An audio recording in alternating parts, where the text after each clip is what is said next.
see if we're live now. I don't know if we're live right now or not. There we go. Got the notification. Wait for some people to come in as we talk about the Kansas City Chiefs and what they're doing. You know, what's going on right now in the National Football League and in the Kansas City Chiefs. 6 consecutive AFC West titles. So we definitely got to talk about this. I've got it over here so I can hear and see your guys' comments. I've got some information that I want to talk about. So if you guys, as you start coming in, if you hit that like button and then share it out, I greatly appreciate it. And it really would make the live stream go more smooth. This is not one I usually do. As you can see, I am a Chiefs fan. I'm a football fan, and I'm been wanting to do this for a while, and I haven't done it. So let me get some more people in before we start. Chiefs versus Steelers.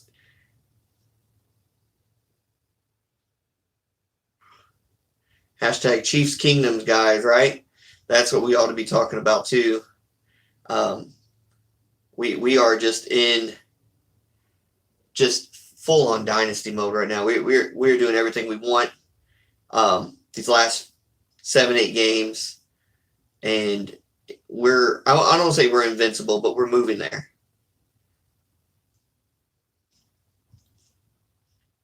Let me put this as. There we go.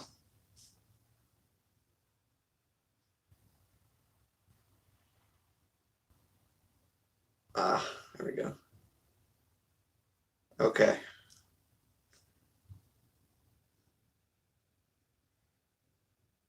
All right.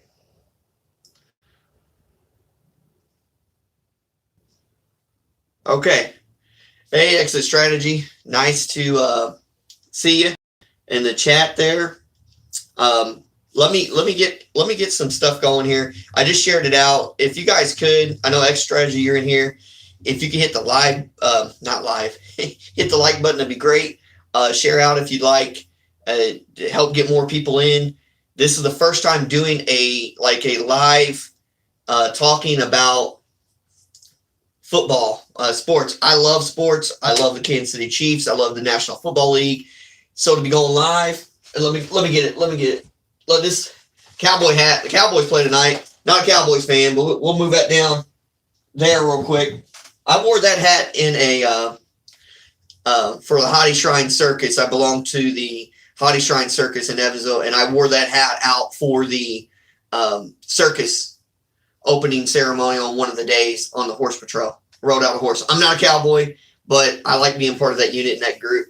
So thank you, Exit Strategy, for already hitting the like button. I really appreciate it. As you guys can see here, there's a Super Bowl little banner back there, and Kansas City Willie Wolf right there.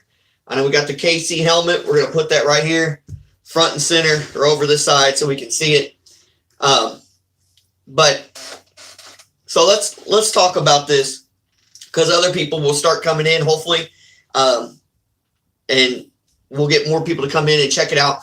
Let's talk about some of the stats and stuff here. Okay, for Kansas City, this is how excited I am about this team, because at the beginning of the year, we lost some games early. It kind of looked like a little frustration, and even some of the games we won, they were pretty close, and the defense wasn't playing up to par.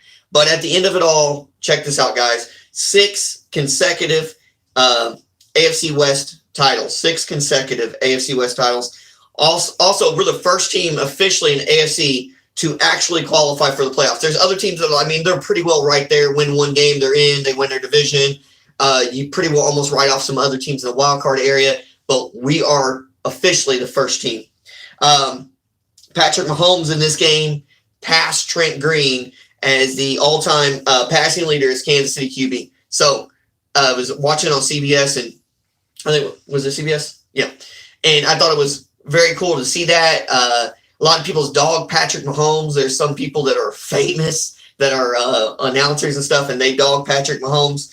they say stuff about him all the time, as if he's not a good quarterback. He's only a scrambling quarterback. He can only make good plays with his legs, and he can't read things out of the pocket correctly. And he's got good wheels on Tyreek Hill and Travis Kelce. Well, today some of those wheels weren't available.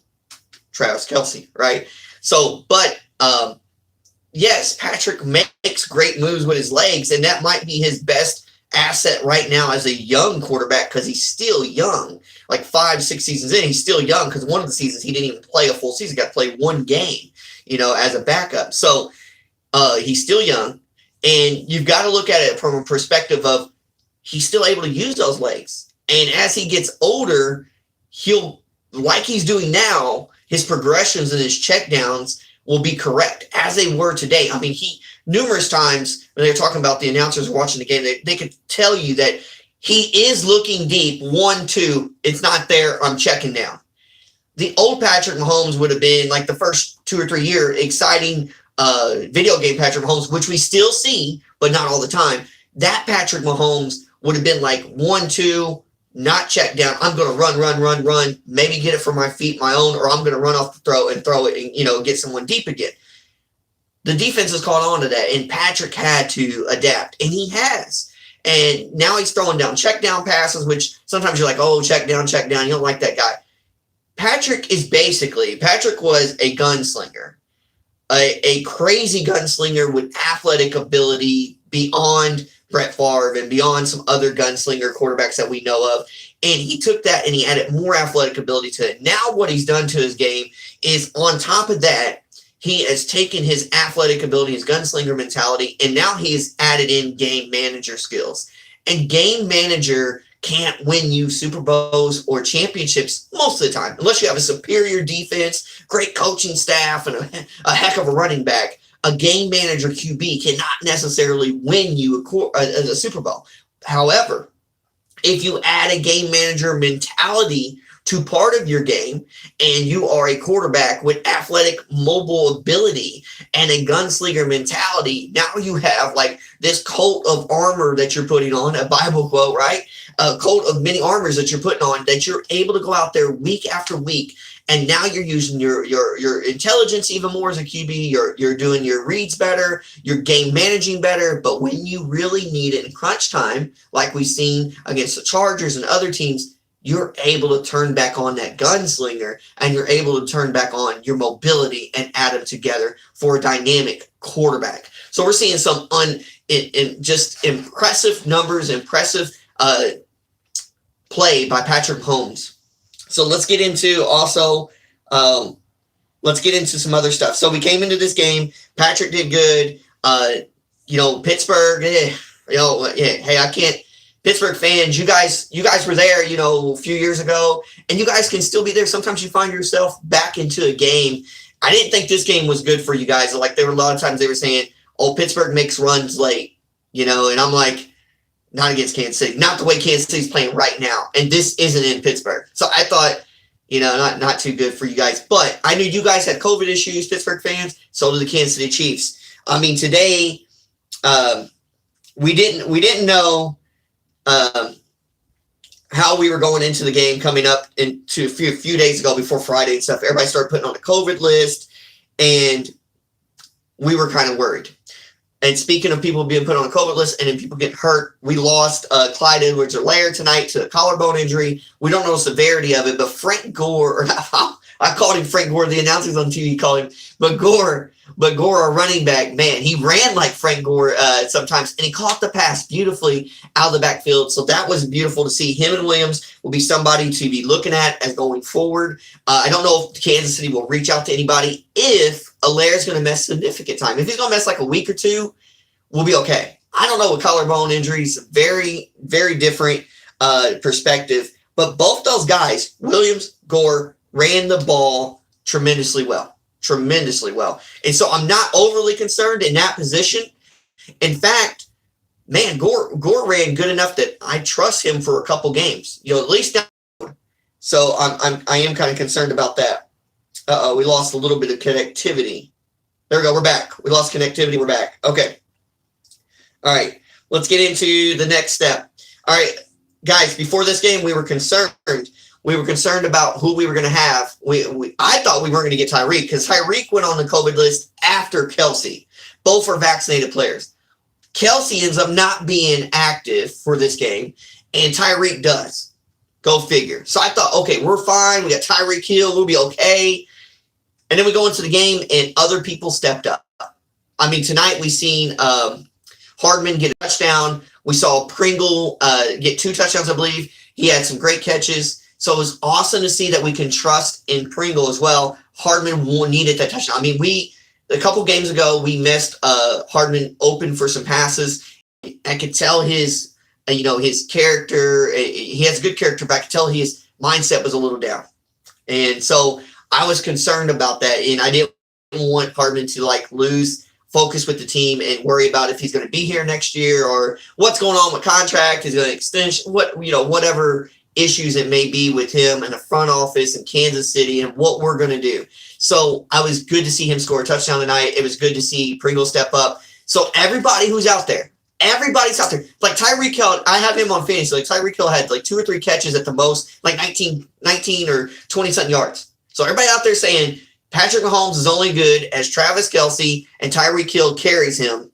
Your excuse tonight will be, well, Gore and Williams ran the football really well. Got hurt, had one heck of a run where he got hit in the backfield, bounced off the hit, still scored the touchdown. But I know some of you guys out there, you people on Fox Sports or ESPN or even on social media, you know who you are. You'll be out there saying, oh, well, he got lucky. He got bailed out by the run. No, stop it. He proved tonight that he could throw to anybody and make anybody look good. And don't forget, who is Gore catching the pass from? Out of the backfield. Who's throwing that ball? Patrick Mahomes. So give the man some credit. Give the team some credit. Give Malika Hardman credit. Give Pringle credit. These guys stepped up. So going into the game, we didn't have Travis Kelce. But if you go on the other side of we didn't have one of our offensive tackles. Now let's go on the defensive side. If you go on the defensive side, you didn't have Nick Bolton. And Bolton's playing really well lately. And he is a good defensive player, if not great defensive player. Eventually, Frank Clark may go bye-bye, and you'll have Nick Bolton, but we'll be okay. But I think we want to keep Frank, too. I don't know how that's going to play out either money-wise and contract-wise and what's going on there. But Nick Bolton was messed tonight. I wish we had him. We would have played even more dominantly. I don't even think they would have got 10 points if Bolton was there. But in saying that, think about that. I know we played a struggling Pittsburgh team, right? However, let me check the chat real quick so I don't keep getting ahead of myself. However, I know we played against a struggling Pittsburgh team. However, we still played great.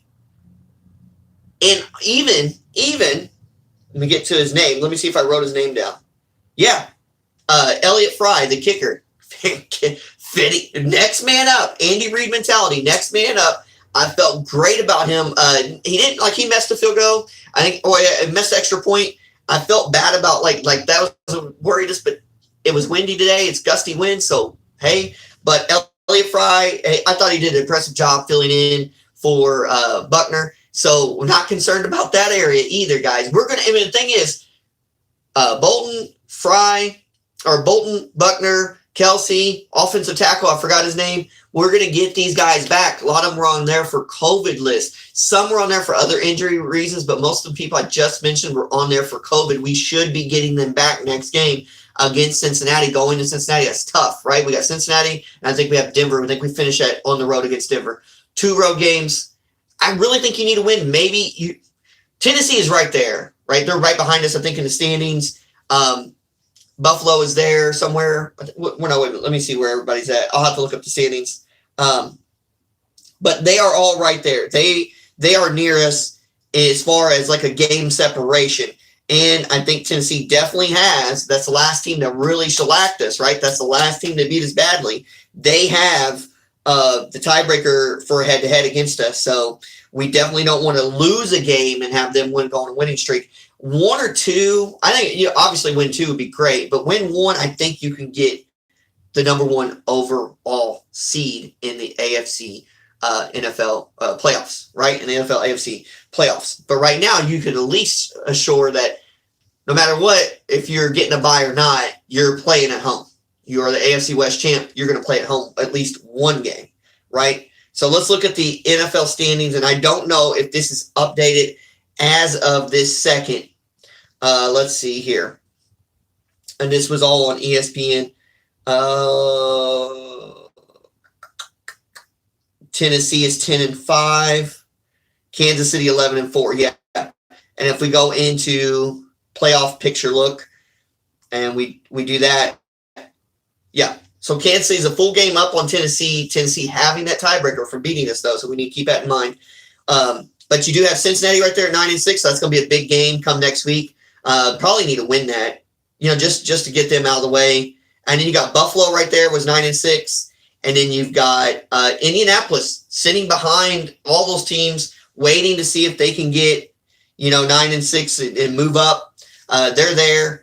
And Baltimore is not out of it. They're 8-7 behind New England and Indy. So we'll see what happens there and how it plays out. That's all brought to you by ESPN and their stats. So I don't own any of those stats or anything. Just going off what the worldwide leader in sports tells us, ESPN.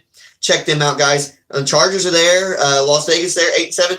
These teams are still kind of there, give or take a game or two when people beat up on each other. Let me get back into last few points here. I know that we're playing good, and we were playing good coming into this. We're going to be at home this week. I felt good about it, but I was worried about who was going to be out, and we talked about that earlier. And now that I'm looking ahead, I really think this next man up approach that Andy Reid has always commented on and done is what we need to do and what we've been doing. It shows that our younger players behind Kelsey, behind Tyreek Hill, right? It even showed our older defensive line last year in the Super Bowl, right? And now we've got a little bit younger, and we are able to play. Some of our defensive guys are a little bit younger. We're ready to go. We're more hungry. And I think we're more hungrier now than we were a few seasons ago. That's my opinion. I think we have a little bit more to prove after that Super Bowl play where we just did not play very well. So one thing I didn't like was that the broadcasting network, CBS, I believe, cut it off, went to the Oakland game. Luckily, Oakland gets an easy first down. Well, not easy. They threw it over the middle, I think, to their tight end or one of their receivers and picked up a first down. They cut back to the Kansas City game. Now, I know we were out of reach and the game's over, but I know I have NFL Red Zone. But I was watching the Kansas City live game against Pittsburgh, watching it live. Usually I don't. I'm kind of superstitious about that.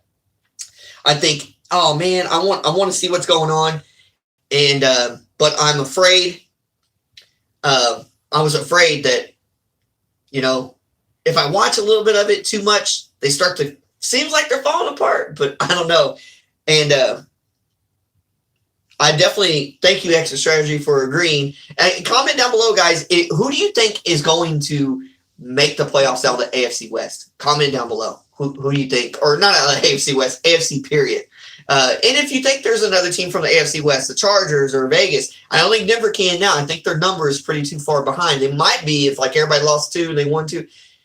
I don't know. I don't know for sure. I don't know if they've been eliminated or not. May not have been. So it's close, right? I don't think they have, but they're getting there. So comment down below who you think will make out of the AFC, NFC. Mm-hmm. Who do you think's going on? What do you think is the biggest race still left to be undecided in the National Football League? Also, I was worried about that, but the BS part about it and keeping it, because I keep it PC, I'm not going to cuss on here. Bullcrap part about it was like CBS cuts it off. They go to the Vegas game. Vegas makes first down to cut back in. I don't have NFL ticket. I just have NFL Red Zone, which I love Red Zone instead of ticket. But let me tell you, I think there should be an option. Like we have Roku smart TVs and Sling TVs and TVs hooked up through internet feeds and stuff. There should be a button that says this is a live local game in your area for free, so there's no charge here. This game is out of hand. Would you like to move to the next game available in your area, which in this case would have been Vegas and Denver, to see a more competitive game, or do you want to stay with this broadcast? Because they were able to switch us back. I would have clicked my remote, says stay with the game, because I'm a Chiefs fan. Or you might have been a Pittsburgh fan, hoping there might be some magic left in almost 40-year-old Big Ben. Or the Pittsburgh team, period. So, I don't see that. That wasn't an option. I was really frustrated about that, but it is what it is. I'm glad that we won. And I do know that I did have one more thing I want to talk about. Okay, yeah. All in all, I thought it was a pretty darn good game. I'm excited about this NFL season. I'd like to get more engagement with these. So hopefully when this gets shared out and people see the replay of it, that they'll actually enjoy watching it, and maybe they'll tune in more. I should put like a scheduled time, but I'm just going to try to do these spontaneous lives to get my watch hours up and see if people will come in and watch. I'll be happy. But what do you guys think about tonight? There is the one last thing before I leave you tonight. We know the Chiefs won, but let's move on to the rest of the end of the week, weekend football. You've got the Washington football team versus Dallas Cowboys. Both teams give up about a little over 20 points a game. Both teams score around 20 or 28, 29 points a game. Dallas right now, according to DraftKings, which I'm not giving out any betting tips or anything. I'm not doing that, but I will tell you the lines. If you go to DraftKings, I think it's like 9.5. When I last looked, it was over 45.5 or under 45.5, something like that. So over under 45.5. Okay. Dallas is 4-0 against divisional opponents. They're undefeated in their division.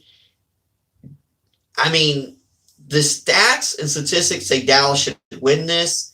I definitely went on there and I did a little bit of teasing on one part of the bet. I lowered the amount of 9.5 to like 6.5 or around 5.5 or somewhere like that. And then I did like a over under like 39.5 because both teams score around 20. So or 20 plus. So I felt like it'd be over 40 for sure. I think like $10 bet was running up like $19 or something like that. I would win.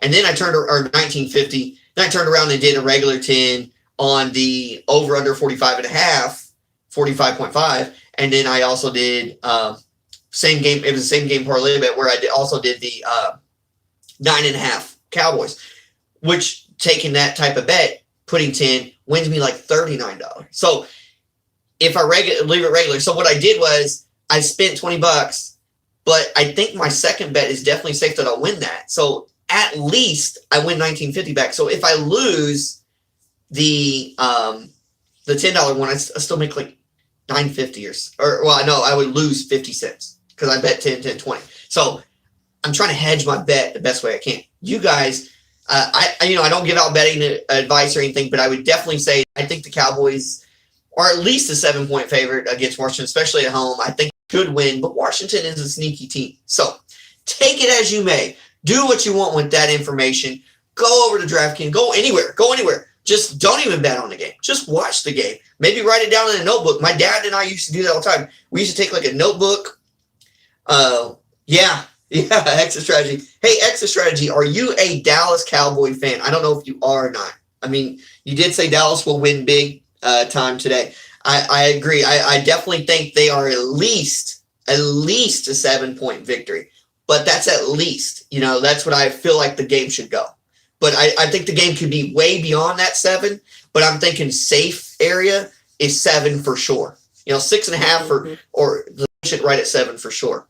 But let me know, extra strategy, if you're still in here, if Dallas is like your favorite team or who your favorite team is, or if you have a favorite team where you just like watching football. Either way. But yeah, tonight, do whatever. My dad and I used to take games and we used to take the newspaper out and we would just go through, and my dad would take each, the week that would be starting, and we would circle who we thought would win. So like my dad would take a team, then I would take a team, or we might take the same team.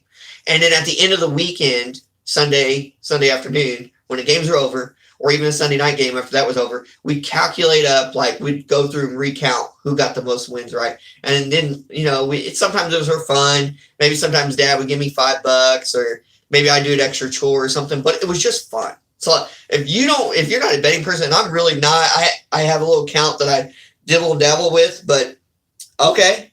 Yes, you live in Dallas, so you have to like them. Yes, it's America's team. That's what they say. That's what they used to say. But hey, I predicted this year if you go on Kentucky Roll Call, which is it's on Big X Radio. I live in Indiana, I live in Evansville, Indiana, but I live close to Kentucky. I've always been a Kentucky Wildcat fan. Right here, as you can see, Kentucky Wildcats. But I listened to a radio thing, and they did a preview of football coming into this year, who we thought would be where, and they gave their predictions, and I texted in like I usually do, and I said, this year's Super Bowl will be the Kansas City Chiefs versus the Dallas Cowboys. And everybody kind of laughed. Dallas is due for a Super Bowl run. They have Dak Prescott, they got Zeke Elliott, they got CeeDee Lamb, they got Amari Cooper. They have the boys, okay? That's their name, Cowboys. They have the guys, right? And their defense is always somewhat there. It's always can make a play. Defense for Dallas seems like may not be always running great, but it always seems to come up with a good play sometimes. So that'll help them out. See you later, Exit Strategy. Good luck tonight. Good luck for your Cowboys, okay? Thanks for tuning in. I really appreciate it. Thank you. But yeah, Dallas and the Chiefs Super Bowl. That's what I think is going to happen, but I could be way off. Could be like Packers and Titans, I don't know, Tampa Bay, and maybe Baltimore surprises all of us and makes a crazy run. The way the season's been going, the way the Chiefs were at one point, and Baltimore was hot. Now Baltimore's falling apart, and the Chiefs are hot. It's crazy out there in the NFL, but we like it that way sometimes, right? But I also do like when the teams just play good like they're supposed to and they win. I like it when the favorite wins a lot because that makes an underdog win even more valuable. When underdogs are pulling more upsets off all the time, it's no longer an underdog thing. It's just anybody can win. But when underdogs are only pulling it off every once in a while, then that win becomes more exciting. Kind of same thing in college basketball right now, too. So that's another different discussion for later. Man, oh, man. What a great live. Exit Strategy was really in here tonight. I really enjoyed that. If you guys watched the replay, don't forget the questions. What do you guys think is the biggest race left in the NFL for playoff pictures? Who is your favorite football team? Comment down below. If you watch the replay, please answer those two questions. Hit the like button, share it out. And Pittsburgh fans, no hard feelings. You guys are going through some hard times right now. Big Ben's trying to figure it out. I think he is done. But hey, it is what it is. You showed up to KC and you did get walk out of the stadium. You got ran out of the stadium. Your buses going to the airport were already heated up and halfway down the road. So, better luck next time. And who knows, might be, if something happens crazy, you win your division, or something happens wild cardish, or actually division, I think, for you guys at this point, if that's even possible still. I got to check the standing on that. But yeah, you never know. So this year, next year, whenever. So you never count your chickens before they're hatched. So good luck to any fan out there. I don't come on here to bash people's teams or nothing like that. I talk about the Kansas City Chiefs because I really love them, and they're playing fantastic football. This is my first live talking about sports. I don't know. Well, I have done lives in the past about Kentucky basketball with a buddy of mine, Gerard, but tonight was just my first live. This was spontaneous. I didn't schedule it. I jumped on, and not many people jumped in, but that's okay. I'm not worried about that. You'll watch the replay, and that'll be the most important thing. All right, guys, that's all I have tonight. Look, don't take my gambling picks. I'm not giving out gambling information. Don't take anything I'm saying about the Chiefs or anything as I'm just rubbing in anybody's face. Hey, I'm on a sports fan, just like you guys are. I enjoy watching the games. Money on it, no money on it. I just enjoy it. Hope you guys do too. Thanks you guys for tuning in. If you tune in after the live, which you probably will, just watch it, hit the like button, comment down below. I really appreciate the comments and the likes or dislikes. Either way. All right, guys, that's all I have. Don't forget to like, subscribe, comment, share, hit the little bell so you be notified next time we upload. Peace, you guys. Peace. Later. Football, baby.